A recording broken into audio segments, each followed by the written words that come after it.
இது இந்த படம் வந்து நம்ம நிவின் சாருக்கு ஒரு கம்பேக் படம்னு சொல்கிறாங்களே, அப்படியே இந்த படத்தில் இருக்குன்னு சொல்லி இந்த படத்தை பார்த்தேங்க. இந்த படத்தை பார்த்து முடிச்சப்புறம் எனக்கு எந்த மாதிரி எக்ஸ்பீரியன்ஸ் தந்துச்சுன்னு சொல்கிறேன் வாங்க. ஸோ படம் பேர் என்னன்னா சர்வம் மாயா. இது ஒரு மலையாள horror fantasy feel good மூவிங்க.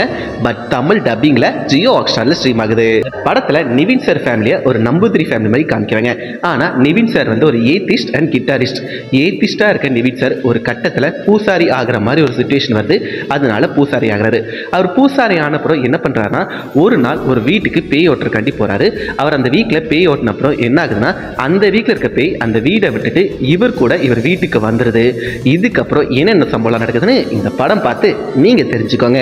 First ஒரு முக்கியமான விஷயம் ஒன்று சொல்லிக்கிறேன். இந்த படத்தோட டீம் ஹாரர் சைடை தாண்டி ஃபீல் குட் சைடு அதை தான் மேஜராக ஃபோக்கஸ் பண்ணி எடுத்திருந்தாங்க. அண்ட் அதை ரொம்ப நீட்டாகவே ப்ரெசென்ட் பண்ணியிருந்தாங்க சொல்லுவேன்.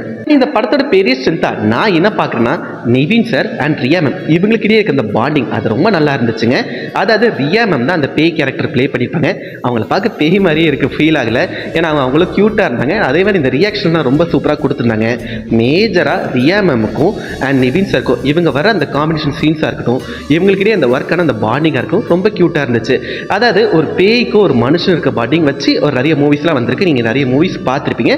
பட் இந்த படத்தில் கொஞ்சம் டிஃப்ரெண்ட்டாகவே காமிச்சிருந்தாங்க. அண்ட் அது ரொம்பவே பிடிச்சிருந்துச்சுங்க. இது போக இந்த படத்தோட background music and cinematography தரமாக இருந்துச்சுங்க. அண்ட் அதே மாதிரி இந்த படத்தில் நடிச்ச ஆர்டிஸ்ட் எல்லாருமே அவங்களோட கேரக்டர்ஸை ரொம்ப டீசெண்டாக பண்ணியிருந்தாங்க. பட் மேஜர் ஸ்க்ரீன் ஸ்பேஸ் யார் எடுத்திருப்பாங்கன்னா, நிவின் சாரும் ரியா மேம் இவங்க 2 பேரும் தான் எடுத்திருப்பாங்க. அண்ட் இவங்க 2 பேரும் பெர்ஃபார்மன்ஸில் பிரித்து மேய்ச்சிட்டாங்க. அதே மாதிரி எனக்கு இந்த படத்தோட flashback portion and climax portion ரொம்ப பிடிச்சிருந்துச்சுங்க. கொஞ்சம் எமோஷனலாகவே இருந்துச்சுன்னு சொல்லுவேன். இதெல்லாம் ஒரு சைடு இருந்தாலும் எனக்கு இந்த படத்தில் செட் ஆகாத விஷயம்னா, இந்த படத்தோட டைம் டியூரேஷனாக கொஞ்சம் கம்மி பண்ணிக்கலாம்னு சொல்லி தோணுச்சு. ஏன்னா இவங்க ஃபர்ஸ்ட் ஆஃப் மேஜர் டைம் எதுக்கு எடுத்திருப்பாங்கன்னா, கதையை செட் பண்ண கொஞ்சம் டைம் எடுத்திருப்பாங்க. அதுவே ரொம்ப நேரம் போன மாதிரி ஃபீல் ஆச்சு. அண்ட் அதே மாதிரி பிரீத்தி மேம் போர்ஷன் இந்த படத்தில் ஒரு ஆக்ஷன் போர்ஷன் இருக்கும், அதெல்லாம் தேவையில்லாத மாதிரி தாங்க எனக்கு தோணுச்சு. பட் ஓவரால் எனக்கு இந்த படம் ரொம்பவே பிடிச்சிருந்துச்சுங்க. ஸோ என்னை பொறுத்த வரைக்கும் இந்த படம் யாரெல்லாம் பார்க்கலாம்னு சொல்லி கேட்டிங்கன்னா, ஃபேமிலி ஆடியன்ஸ் அண்ட் கிட்ஸ் இந்த படம் கண்டிப்பாக பார்க்கலாம்னு சொல்லுவேன். உங்களுக்கு இந்த படம் கண்டிப்பாக பிடிக்கும். ஸோ ட்ரை பண்ணி பாருங்கள். ட்ரை பண்ணி பார்த்துட்டு உங்களோட எக்ஸ்பீரியன்ஸை கீழே கமெண்ட்டில் சொல்லுங்கள். அண்ட் மறக்காமல் நம்ம சேனலை சப்ஸ்கிரைப் பண்ணி சப்போர்ட் பண்ணுங்கள். பாய்.